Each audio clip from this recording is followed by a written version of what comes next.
So these are the things maximum we will have it. Please inform your friends and classmates. If they miss, I won't be able to give them any alternative date there because it's very tight today nowadays. So we were discussing, we'll start with this one, with the thermocouple. So basically we can put it in this way that thermocouple is what we learned in our school days or earlier, that if two temperatures are different and two materials are connected at two different materials and like this, there would be some current I will be flowing through it. This is the basic way we can say it. From there we said that if we, the same thing, if we, the same thermocouple, we cut it at any position, there would be some corresponding voltage here. And from there also we said that last day, that if we cut in this way like this there, that this one is T2, this is also T2, and this is T1, and the material A and B there would also be same voltage induced in it. So these are the things we have already discussed here.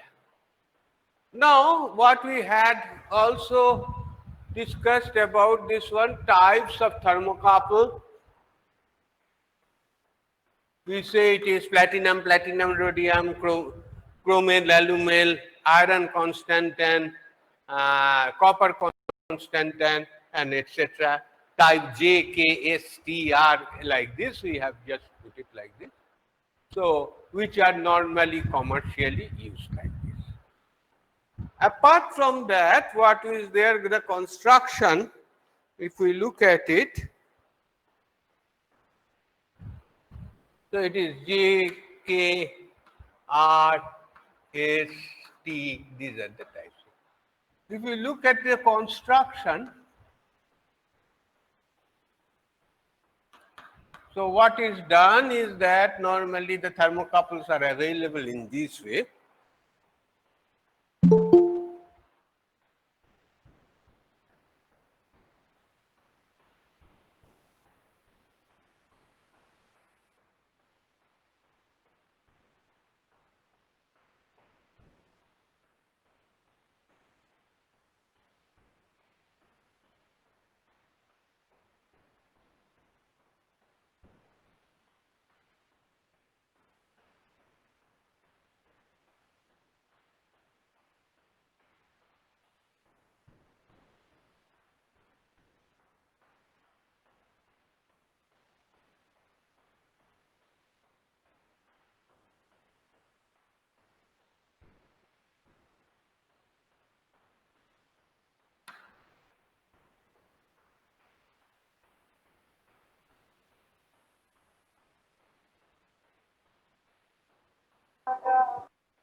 So basically I have told, because whenever we want to measure the thermocouple in a furnace and like this there, we just use some ceramic insulator as a cover of this thermocouple so that it gives it mechanical protection and like this there.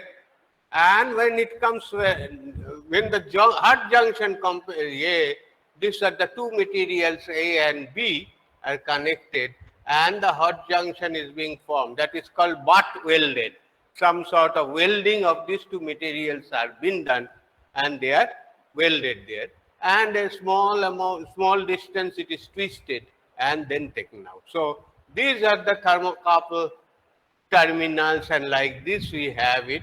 Normally, if we purchase a thermocouple, it will look like this. And whenever you insert it to measure a temperature in a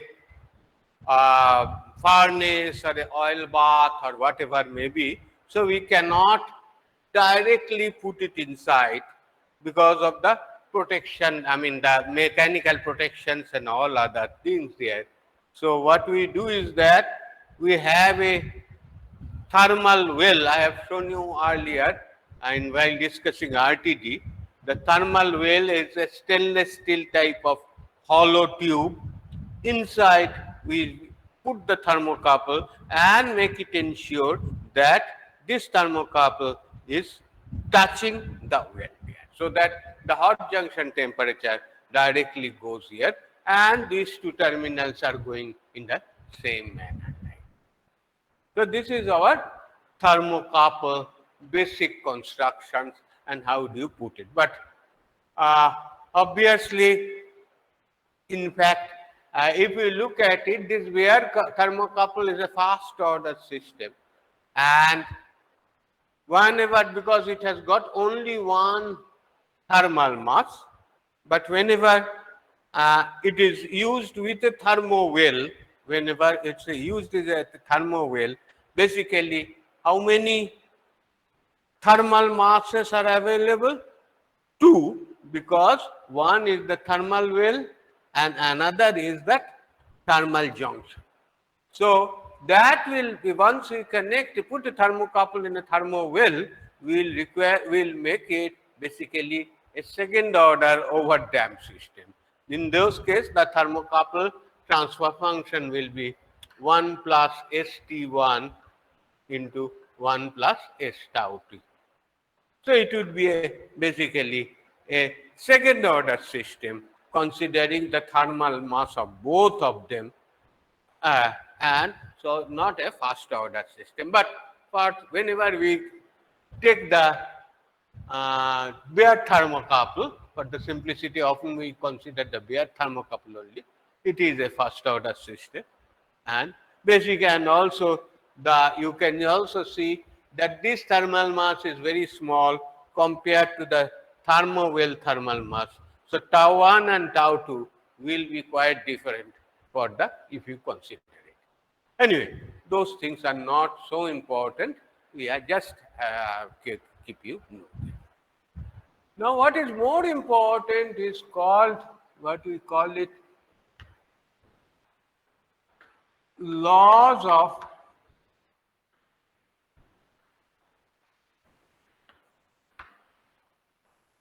thermocouple. These laws of thermocouples are very useful in practical cases because these are all there. Okay, if we do experiment in a laboratory in controlled environment, we can do the thing there. But whenever we use in industry, we go use a thermocouple in industry, there are several other issues there which makes the actual measurement more difficult. So, so naturally, there are, fortunately I will say, certain observations which have been obtained experimentally, have been used, and also we have found it, and they are been used have been found very useful for the measurement using thermocouple. So they are called the laws of thermocouple. That is particularly the basic principle remains the same, but whenever we use it in practical circuit and like this. These laws helps us to what we can say simplify the measurement problem to a great extent. So, what are the laws of thermocouple? I will just explain to you. So, there are several laws, three laws basically. I will put it in this way and we will explain these things here. Number one is, Sir, yes, sir, someone is waiting in the lobby. oh, sorry.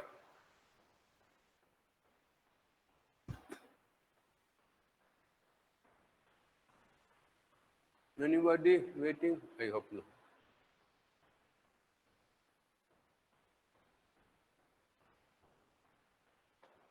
So, what is first law is called is law of homogeneous circuit.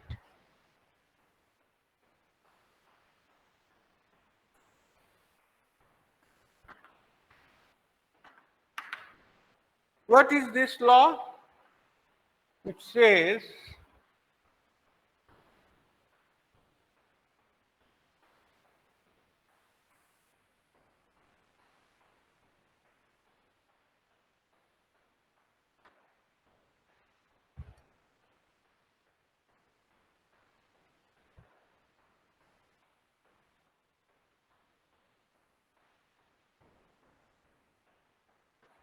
we take two considerations, same thermocouple A and B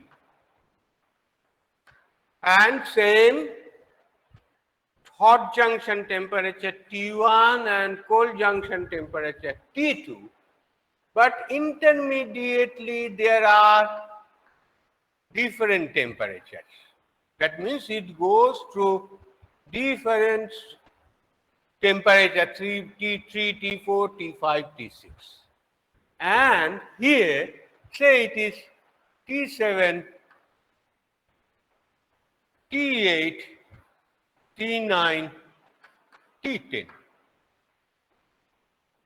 That means two junction temperatures are the same, two materials are the same, but intermediate temperatures and like this they are T3, T4, T5, T6 they are different, and here it is T7, T8, T9, T10 they are different.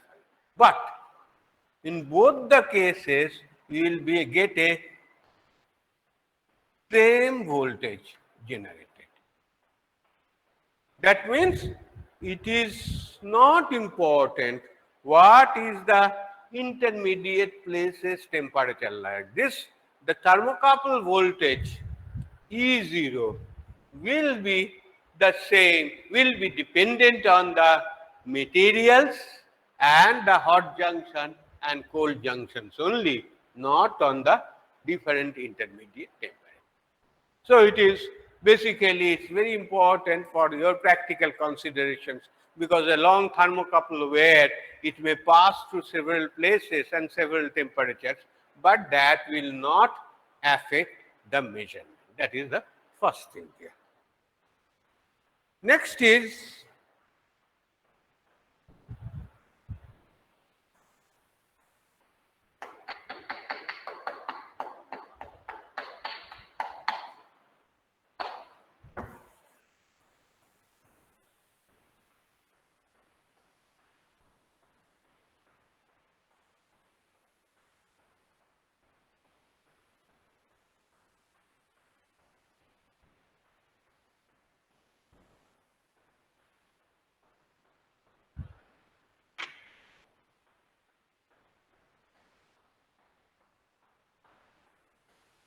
law of intermediate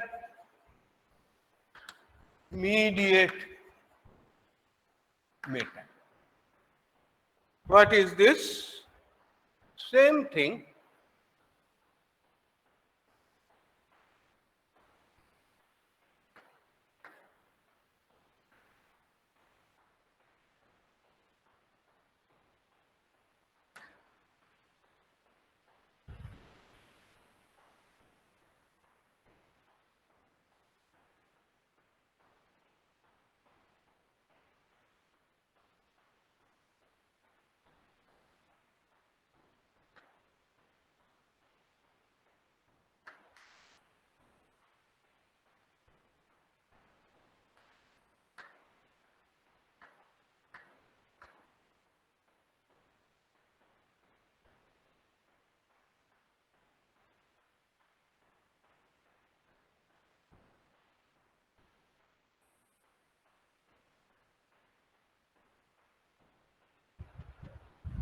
What is there?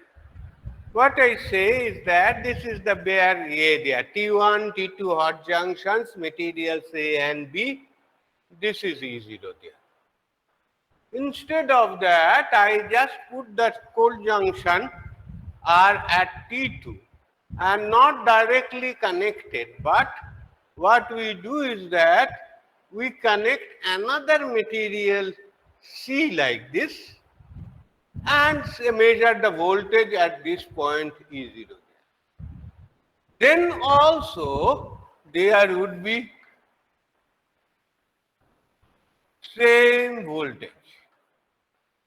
That means if we provided, that's important thing is that this temperature and this temperature, junction of A and C and junction of B and C are at same temperatures T2. So both the cases, so if we another intermediate metal you just put it like this there, it will not hamper the measurement or this one, provided these two temperatures remains the same. That makes us a big advantage or big simplifies the problem and from the practical sense.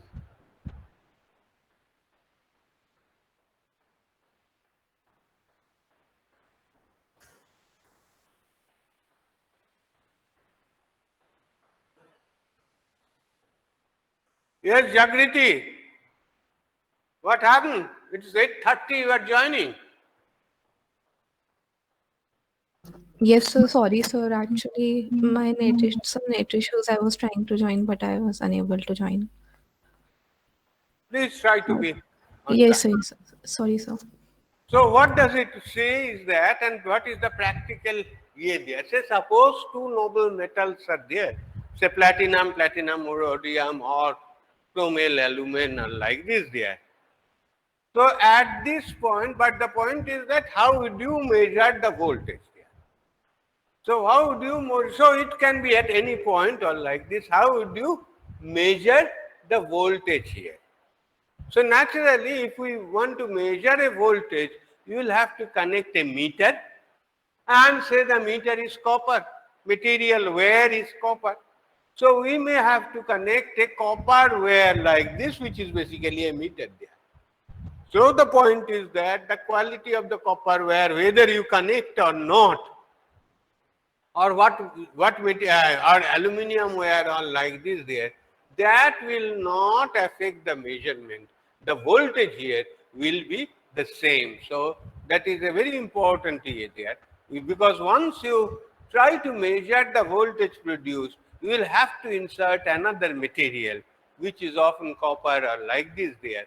So that will not affect the measurement, provided these two end temperatures remain constant. Am I clear? So the third one is more interesting. Okay, I will just put it here.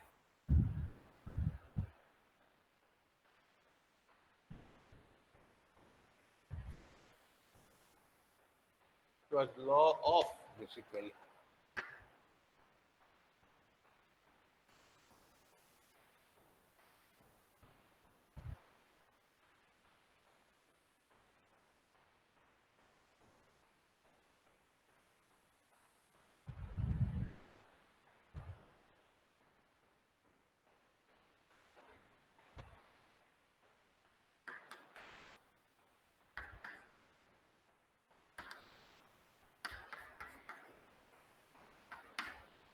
Law of intermediate temperature. So this is basically the third law. What it says is that, say suppose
So here we are considering three temperatures, three cases. Obviously the material, thermocouple material is the same thermocouple we are using. So suppose the hot junction is T1, the cold junction is T2. Another case, it is hot junction is T2 and cold junction is T3. And third case is the hot junction is T1 and the cold junction is T3. And in this case, say suppose voltage induced is E1 and this is E2 and this one is E3. Then suppose we have this one case there, then E3 is equal to E1 plus E2. This is E3 is equal to E1 plus E2. So that is a very important observation. You may, at first glance, you may think what importance it is, but you will be able to see this one. That, it has been extensively used by what is called a reference junction compensation.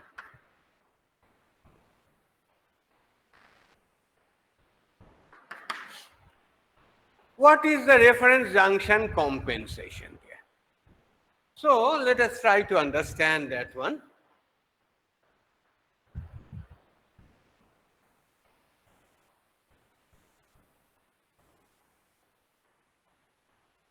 Suppose basically we said that the thermocouple any voltage induced is equal to, we had said that C1 into T1 minus T2 plus C2 into T1 square minus T2 square. Or we can say this is a function of two temperatures T1 and T2. Or we can say that this is basically a nonlinear relationship between, and this is a nonlinear relationship, and it is between T1 and T2. T1 is the hot junction and T2 is the cold junction. So the point is that, say suppose this T1, I say it is a unknown hot junction temperature.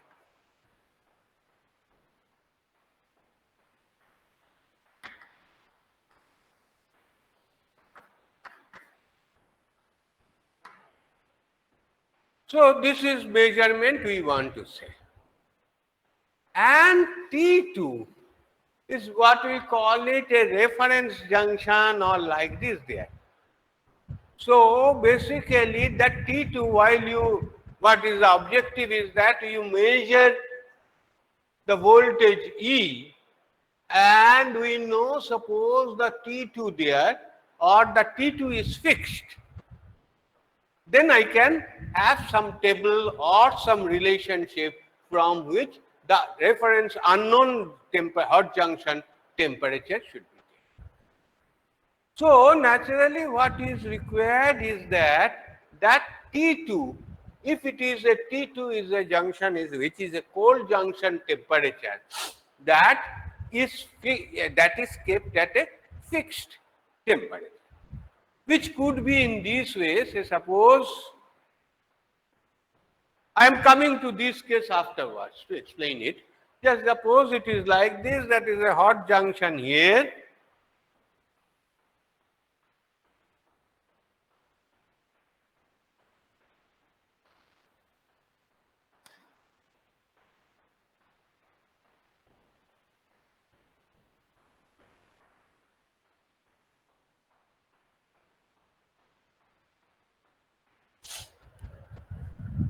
And these materials are A and B,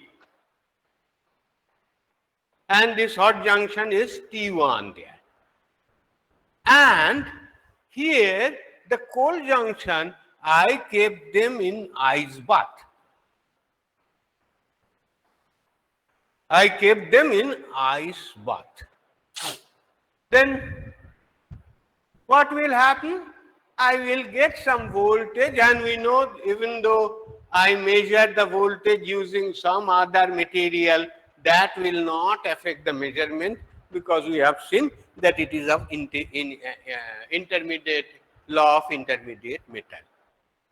But if it is ice bath is kept, T2 is always at 0 degree Celsius, and the voltage here induced will be basically from this E there, I can find out what is T1, and this T2, that is the reference junction or the cold junction, is just simply kept at 0 degree Celsius, and the measurement becomes easy.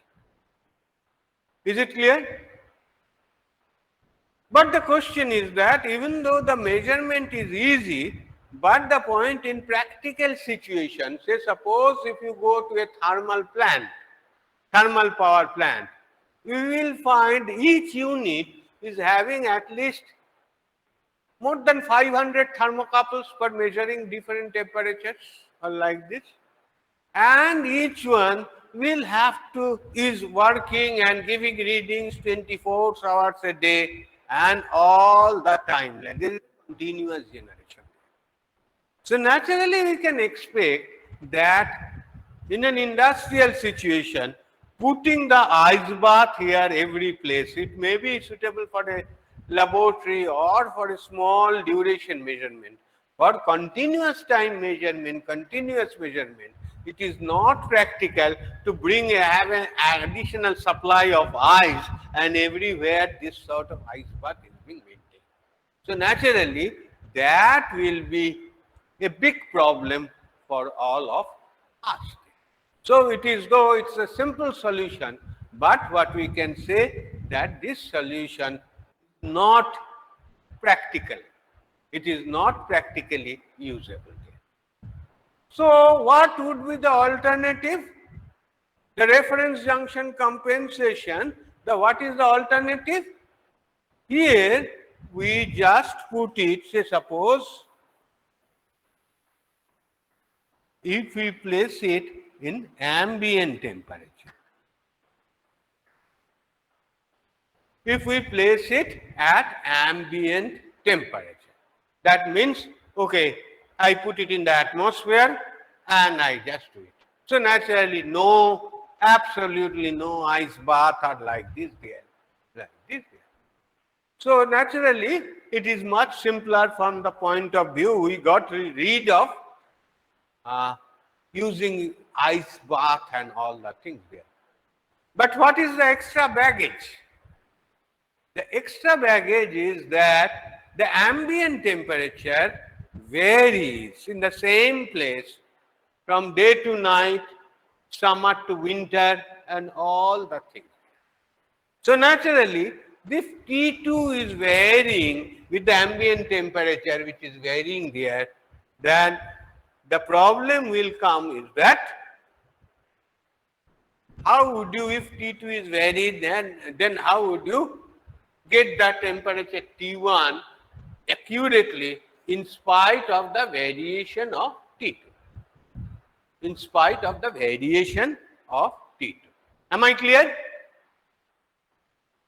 So the point is that what we need is other way is that, and also if the temperature, reference temperature increases, the voltage induced will be decreasing here.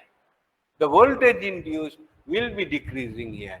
So naturally, what is the alternative or what is the way out to get a correct reading is that measure the temperature, and correspondingly, actually had it been a 0 temperature, 0 degree Celsius temperature, the voltage induced could have been more compared to some T2 which is a room temperature. So basically what we need is that at room temperature we measured some voltage and also simultaneously measure the temperature T2 and correspondingly you add some voltage so that to get a voltage output such that it would be the same E such that T1 is the hot junction temperature and T2 as the cold junction, that is a ice temperature. So that problem can be solved because of this law of intermediate temperature. If we consider T1 is the unknown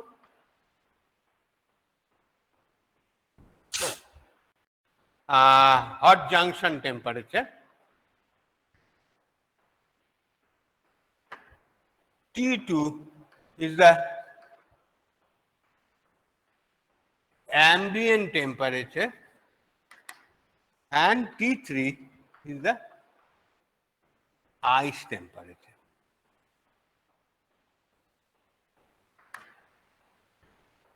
Agreed? So what is happening is that in this case, T1 is the hot junction temperature, T2 is the ambient temperature. But we were always looking, actually the thermocouple is a nonlinear wire and that thermocouple sensitivity is given in terms of table or some array or like this there. And there always it is given that that the cold junction in terms of those tables or the arrays of the voltage at different hot junction temperature, they assume that the cold junction is at 0 degrees Celsius. As I told that we are not going to use a 0 degrees Celsius reference junction. So what I will do is that, say suppose here it is ambient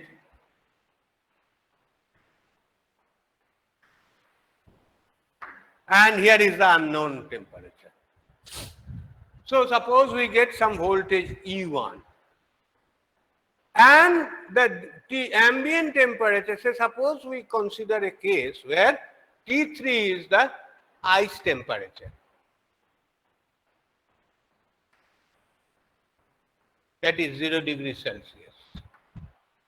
If the T3 is also the ambient temperature and with respect to the ice temperature, if we measure the ambient temperature or like this there, somehow there, and the ice temperature is 0 degrees Celsius, I just get the voltage E2 and this voltage is available. People have done a number of measurements for those particular materials and they have prepared a table where this one is being given E2, that is the voltage which will be that it is a fixed 0 degrees Celsius and T2 is the ambient temperature.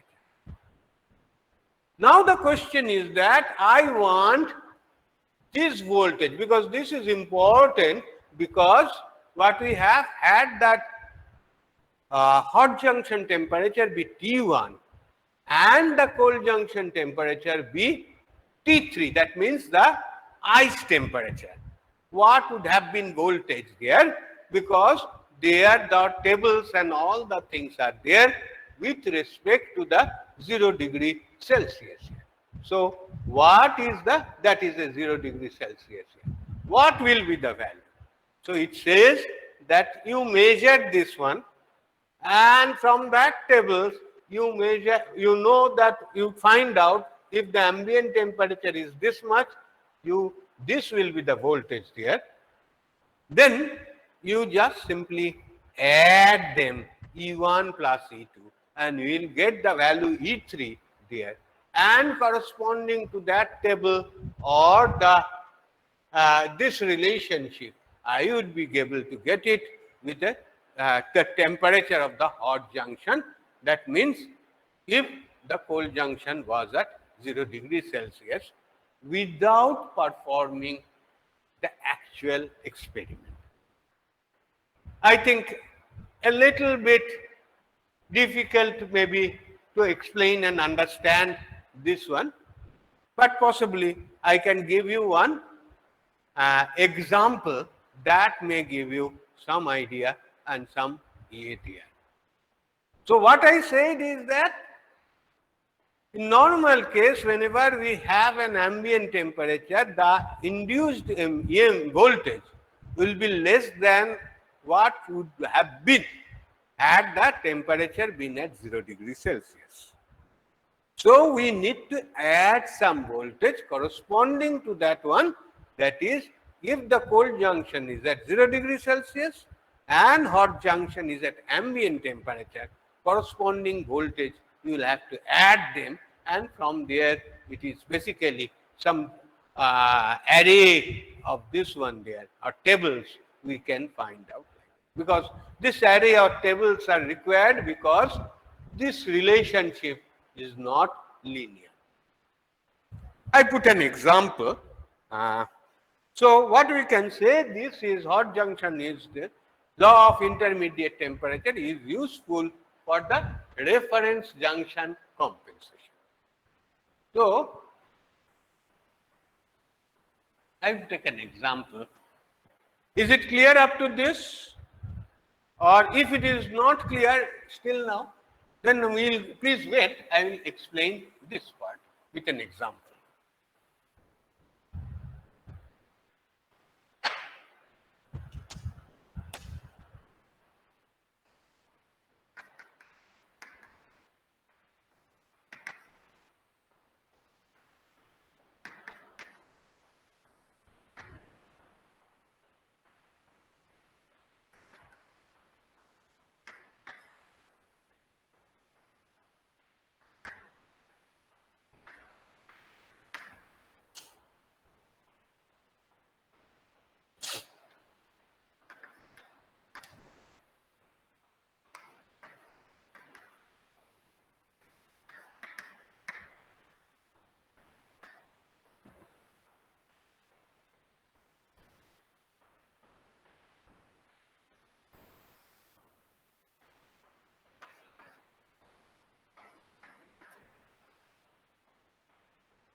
So this is the calibration chart, or that array we can have it for compensation, that the thermocouple iron constant and thermocouple with reference junction kept at ice water, that is 0 degrees Celsius.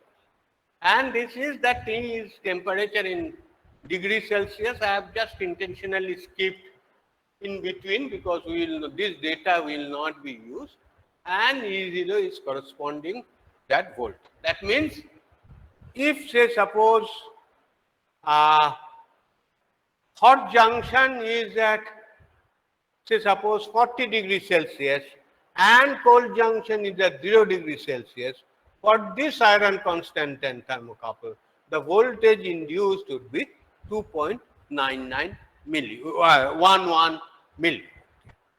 Now the problem is that if the cold junction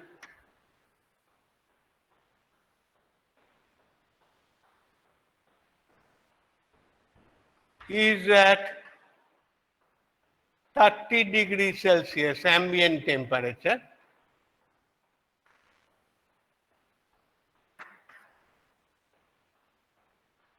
And a voltage of 9.64 millivolt is obtained.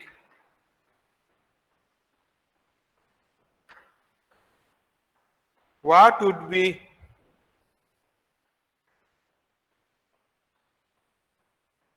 the temperature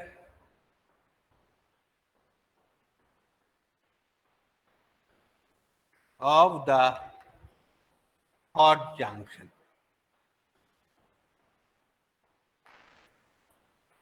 So the chart is given, we have taken the measurement with the cold junction as at 30 degrees Celsius and a voltage of 9.64 millivolt is obtained. What will be the temperature of the hot junction? That is what we wanted to do. So naturally, if we look at it, and this one, from this one is that T1 is the unknown, that is the thing there. T1 is the unknown temperature, T2 is the ambient temperature, and T3 is the ice temperature. So in this case, what is happening? The measurement with first case is measurement between T1 and T2. That is basically E1. We call it E1 in this case.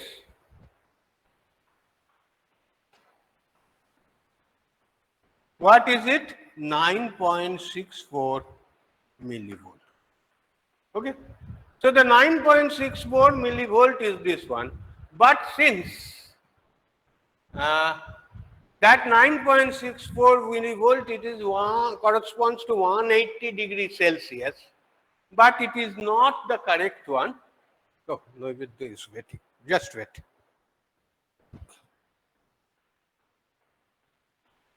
So it is not the correct one because here we have kept the cold junction as here there as 30 degrees Celsius. Next will be, that is the temperature T2 and T3. That means if the hot junction is at ambient temperature and the cold junction is at ice temperature, what is the voltage? I know the ambient temperature is 30 degrees Celsius.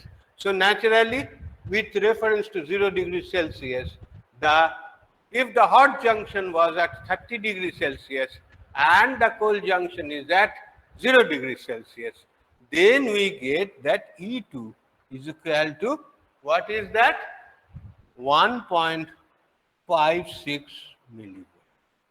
So the third step is that actually what we want, that is the T1 and T3. That means unknown temperature is the hot junction T1 and the cold junction is at 0 degrees Celsius.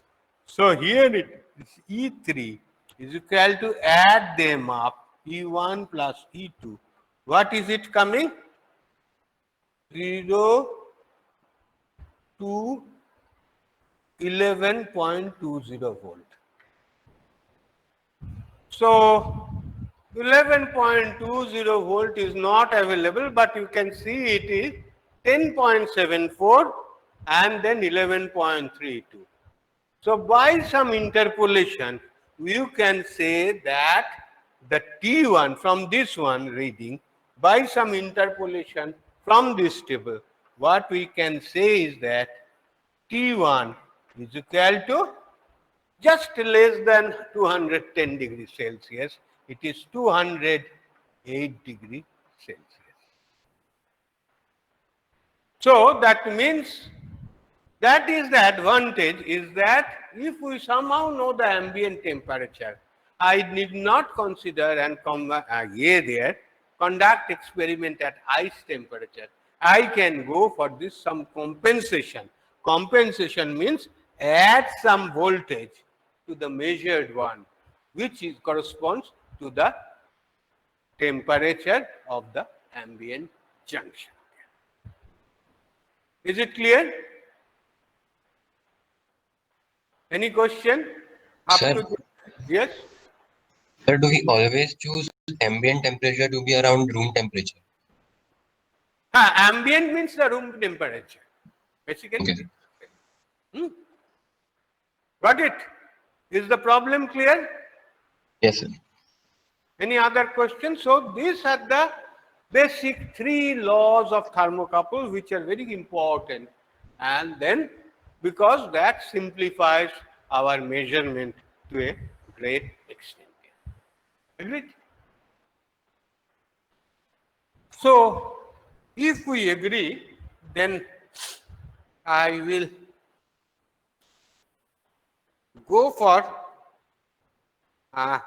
what are the schemes for reference junction compensations afterwards.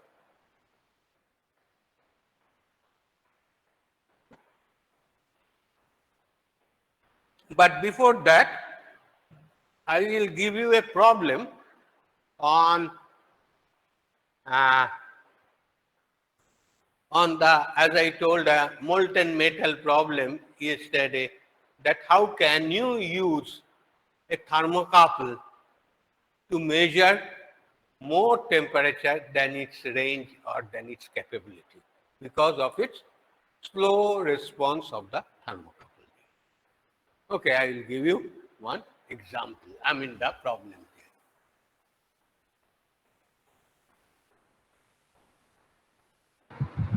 Sir, Yeah. Listen. in this method, if ambient temperature is changing, then every time we need to calculate the corresponding voltage in air. If the ambient temperature changes, if ambient temperature say increases, what will happen? E1 will decrease, but E2 will also increase, isn't it? Say suppose from 30 degree, it goes to 40 degrees Celsius. That means the actual voltage, it will also reduce here if the ambient temperature increases. But this voltage will increase from 1.56 to 2.1. So this one is decreasing with respect to the ambient temperature, and the ambient temperature is increasing. So both of them will basically cancel out. Got my question? Okay. Yes. Yeah. Huh? Okay, I will give you one problem. Try to solve it, and that will clear your doubt also yesterday's about this one there.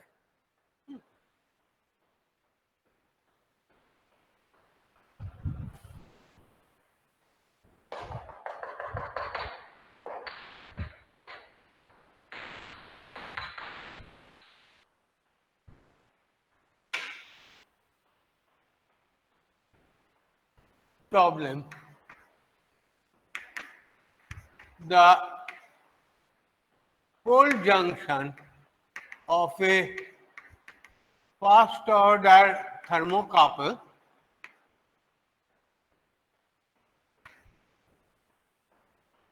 of time constant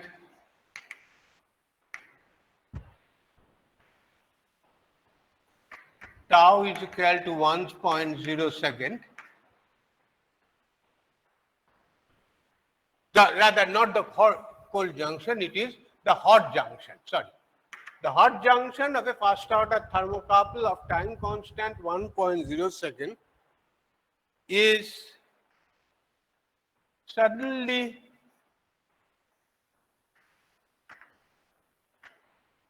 dipped into a molten metal pot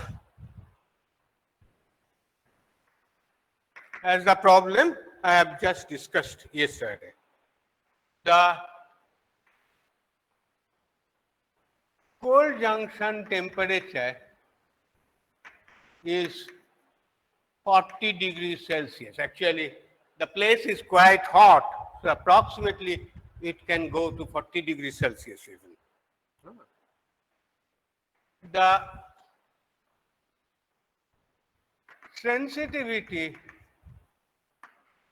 of the thermocouple is 10 microvolt per degree Celsius. We are considering that characteristics is linear. In this case, it was not linear, and here it is linear 10 microvolt per degree Celsius. After 1.5 seconds, the voltage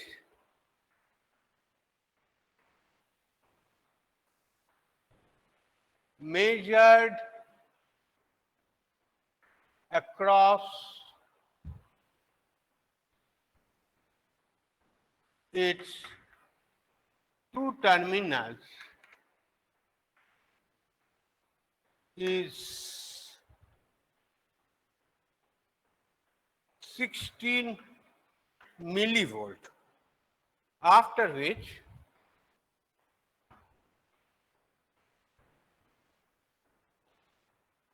the thermocouple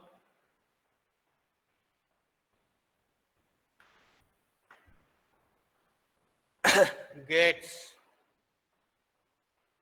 destroyed.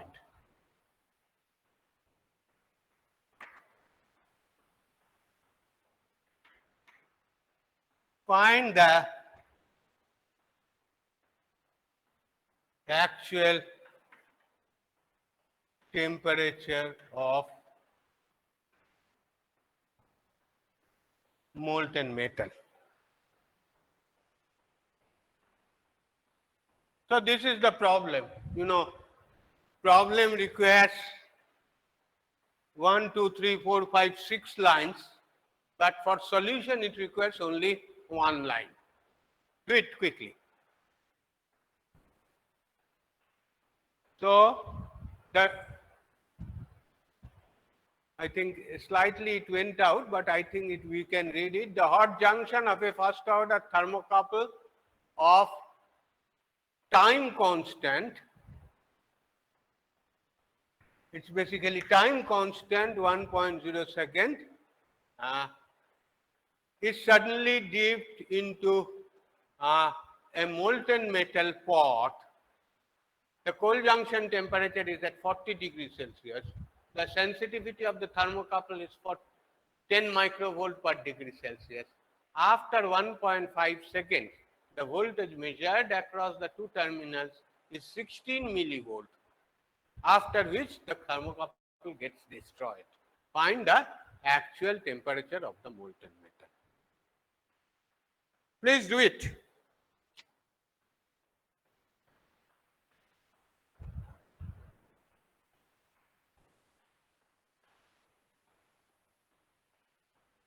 I'm giving 5 minutes break, but please try to do it in this time.